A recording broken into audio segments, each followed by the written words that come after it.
Hello guys, आपका स्वागत है अपने यूट्यूब चैनल दीपांशु ई क्लासेस में। जैसा कि आपको पता है, हम लोग डेली मॉर्निंग में एजुकेशन से रिलेटेड जितने भी इंपॉर्टेंट न्यूज अपडेट्स निकल कर आती है उसके बारे में हम लोग डिस्कस करते हैं।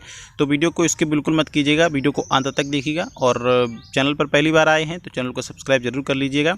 चलिए स्टार्ट करते हैं। आज हम लोग बात करेंगे यूपी TPSSC पैट एग्जाम के लिए खुशखबरी 69,000 शिक्षक भर्ती के बारे में। यूपी पुलिस भर्ती के अभ्यर्थियों ने चलाया अभियान, इसके बारे में, और शिक्षा मित्र वालों के लिए खुशखबरी, इसके बारे में बात करेंगे।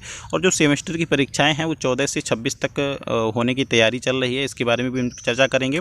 और बोर्ड परीक्षा एवं विश्वविद्यालय में प्रमोशन का फार्मूला अभी तक तय नहीं हुआ है, इन सब के बारे में हम लोग चर्चा करेंगे। चलिए स्टार्ट करते हैं आज का वीडियो। नहीं भरे जा सके 5,000 से अधिक रिक्त पद, शिक्षा मित्र को भी मिले अन्य शिक्षकों की तरह वेतन। ये देखिए शिक्षा मित्र वालों के लिए खुशखबरी है।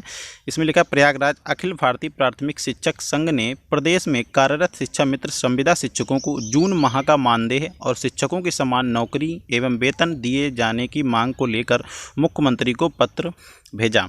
इससे पूर्व उत्तर प्रदेश प्राथमिक शिक्षा मित्र संघ के प्रदेश मंत्री कौशल सिंह ने अखिल भारतीय प्राथमिक शिक्षक संघ के राष्ट्रीय अध्यक्ष राजपाल सिंह को पत्र भेजकर शिक्षा मित्र की समस्या से निराकरण के लिए आवश्यक कदम उठाने का अनुरोध किया है था, जिसके बाद कौशल सिंह ने मुख्यमंत्री को पत्र लिखा। ठीक है, इसके बारे में इधर हम लोग बात करते हैं। प्रयागराज शिक्षा मित्र विभाग की 69,000 शिक्षक भर्ती की 2 चरणों की प्रक्रिया पूरी होने के बाद भी 5,000 से अधिक रिक्त पद रह गए हैं। इसके अलावा ST श्रेणी के 1133 पद खाली हैं और 23 मार्च को बेसिक शिक्षा मंत्री सतीश द्विवेदी ने प्रेस कॉन्फ्रेंस कर रिक्त पदों की 1 माह में भरने की बात कही थी। 2.5 माह हो चुके हैं और खाली पड़े हुए हैं। ठीक है, अभ्यर्थियों का कहना है कि कोरोना काल में आर्थिक किस्त काफ़ी दयनीय हो चुकी है। सरकार से मांग करते हैं कि रिक्त पदों को शीघ्र भरा जाए।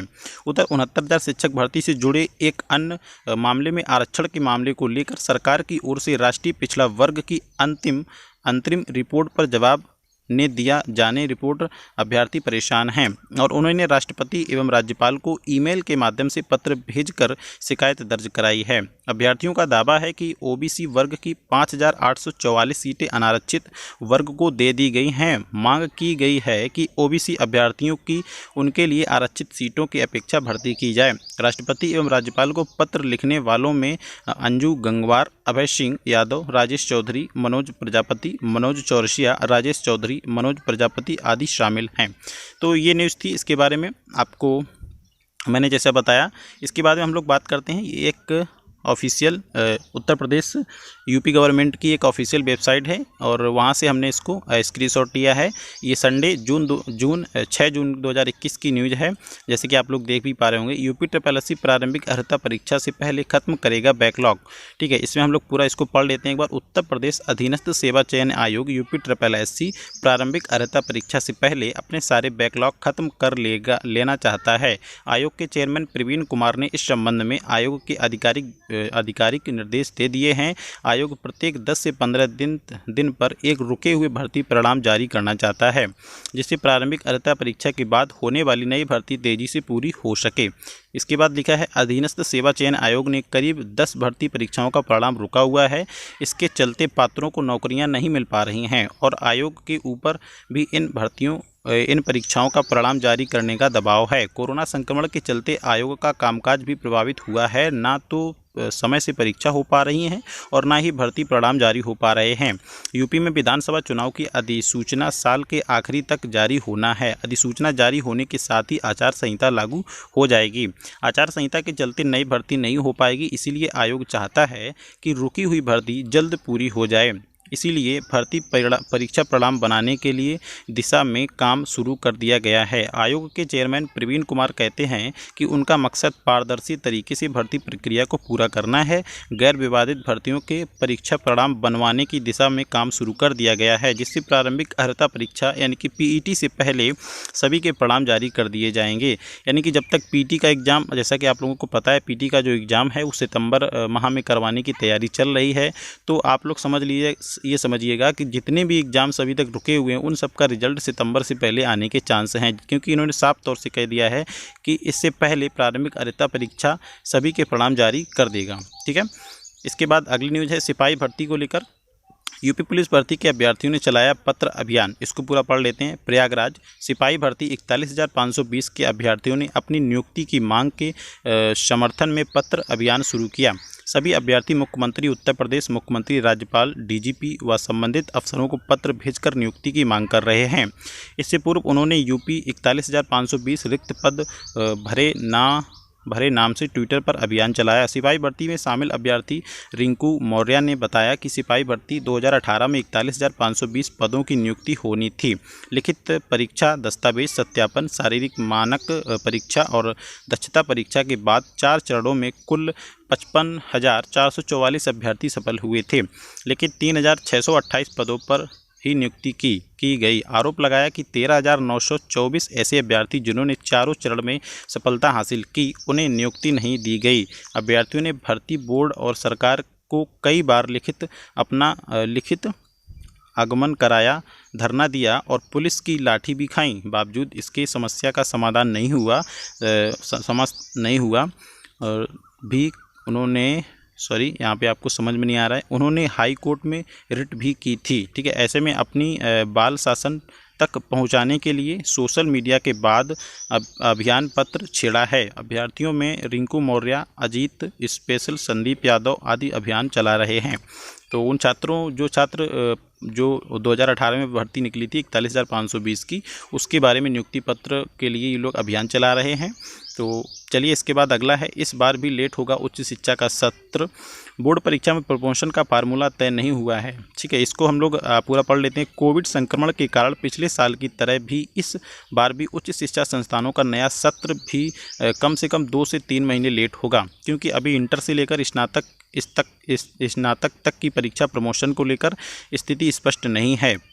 इसका असर नए सत्र 2021-22 में स्नातक एवं प्रास्नातक व तकनीकी कोर्सों में प्रवेश पर पड़ना तय है। केंद्र व प्रदेश सरकार ने सीबीएसई व यूपी बोर्ड 12वीं की परीक्षा टालने का तो निर्णय ले लिया है, लेकिन अभी इनके प्रमोशन का आधार क्या होगा, इसको लेकर स्थिति स्पष्ट नहीं है, क्योंकि पिछले साल हाई स्कूल की ही परीक्षा स्थगित की गई थी।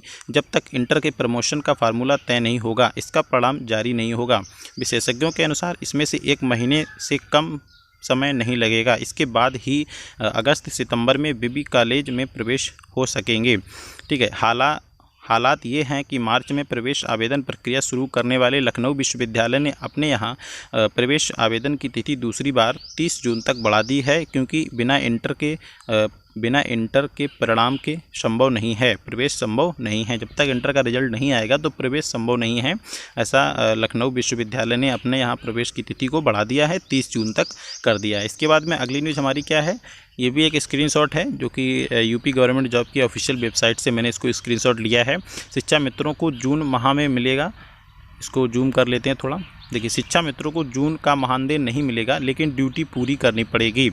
इसको पूरा पढ़ते हैं। जून का मानदेय नहीं, लेकिन ड्यूटी पूरी करवाई जा रही है शिक्षा मित्र वालों से, तो जून का मानदेय तक नहीं मिलेगा। ठीक है, लेकिन कई जिलों में राशन वितरण कोविड वैक्सीन सेंटरों पर लगाई जा रही हैं और ई पाठशाला भी चल रही हैं। लिहाजा अब शिक्षा मित्रों ने तय किया है कि वे महानिदेशक स्कूल शिक्षा के आदेश के बिना ड्यूटी नहीं करेंगे। प्रदेश में 1.58 लाख शिक्षा मित्र हैं। इन्होंने मांग की है कि उन्हें जून का मानदेय भी दिया जाए। शिक्षा मित्रों की संविदा 11 महीने की होती है। उनकी संविदा 31 मई को खत्म हो जाती है और 1 जुलाई से शुरू होती है। जून का मानदेय न मिलने के बावजूद भी पिछले वर्ष उनकी ड्यूटी क्वारंटीन सेंटरों, राशन वितरण एवं प्रवासी मजदूरों के सर्वेक्षण में लगाई गई थी। शिक्षा मंत्री विभाग ने इसकी जानकारी न होने के बयान देते हुए पल्ला झाड़ लिया था, लेकिन इस बार भी कई जिलों में उन्हें नोडल अधिकारी बनाया गया है। दूसरी तरफ से ई पाठशाला का चौथा चरण भी शुरू हो चुका है। इससे शिक्षा मित्रों की व्हाट्सएप ग्रुप के माध्यम से पढ़ रहे हैं। वहां उनकी शिकायत है कि केजीबीवी में भी आशंकालिक शिक्षक हैं, लेकिन उन्हें पूरे वर्ष का मानदेय दिया जाता है। एक ही विभाग में संविदा के अलग अलग नियम क्यों हैं? आदर्श शिक्षा मित्र वेलफेयर एसोसिएशन के प्रदेश अध्यक्ष जितेंद्र शाही ने कहा कि हमने महानिदेशक को पत्र सौंपकर जून के मानदेय की मांग रखी है। शिक्षा मित्र पूरे मनोयोग के सभी ड्यूटी निभाते हैं। सरकार को भी उनके प्रति सहानुभूति रवैया रखना चाहिए। तो ये ऐसा कुछ न्यूज़ थी शिक्षा मित्र वालों के लिए। इसके बाद में अगली न्यूज़ है BVAU की सेमेस्टर की परीक्षाएं 14 से 26 तक करवाई जाएंगी। इसमें लिखा है बाबा साहेब भीमराव अंबेडकर केंद्रीय विश्वविद्यालय BVAU की एंड सेमेस्टर चौथे, छठे, 8वें व 10वें सेमेस्टर की परीक्षाओं का आयोजन 14 से 26 जून के बीच होगा। परीक्षा ऑनलाइन या ऑफलाइन मोड के आयोजित की जा सकेगी। इसका निर्णय डीन स्तर पर होगा। डीन हेड से चर्चा कर टाइम टेबल जारी करेगा। ठीक है, परीक्षा नियामक की ओर से जारी सूचना के अनुसार परीक्षा ऑफलाइन, ऑनलाइन या ब्लेड हैंड मोड के आयोजन करवाई जाएगी। इसमें कोविड प्रोटोकॉल का पालन करना अनिवार्य होगा। ठीक है, डिसर्टेशन को छोड़कर सभी परीक्षाएं हैंड रिटेन होंगी। अगला परीक्षा ऑनलाइन मोड में होती है तो परीक्षा का समय 2 घंटे का होगा। 45 मिनट क्वेश्चन पेपर डाउनलोड करने का एवं आंसर शीट अपलोड करने के लिए दिया जाएगा। ठीक है, और इसके बाद में लिखा है ऑनलाइन या ऑफलाइन आयोजित की जा सकेंगी परीक्षाएं। और इसमें आगे लिखा है मार्च में हुई परीक्षा का अब तक रिजल्ट नहीं। ठीक है, BVAU प्रशासन में एक तरफ तो एंड सेमेस्टर परीक्षा की तिथि जारी कर दी है, लेकिन अभी तक किसी विभाग ने मार्च में हुई परीक्षा का परिणाम जारी नहीं किया है।